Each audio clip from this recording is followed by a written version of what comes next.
Hey guys, what is going on? Welcome to another tutorial video. I hope you're all doing well and having an amazing day. And in this video, I will be explaining to you guys how you can check your purchasing power in Klarna. So let's get right into it.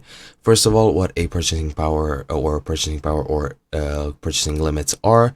That is basically the amount that you can purchase through Klarna.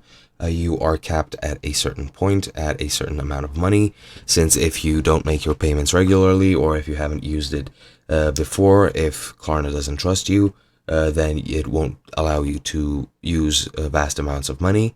But yeah, purchasing power varies from user to user because as a user uses the app, the purchasing power will increase. Now, once it does increase, you do that by actually using Klarna and making purchases and making payments on time. So make sure that you do that, and just by doing that, you will increase your purchasing limit. Now, to actually see that limit, you will know how much you can use when creating cards or purchasing with Klarna. If you cannot pass a certain threshold, it will tell you if the price you're trying to pay is too high.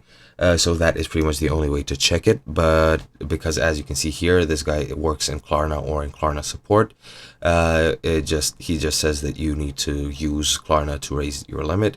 And as you can see here, you don't need to call customer service since even they cannot see your limit. The only one that can see your limit is you, and that is seen through trying to purchase something.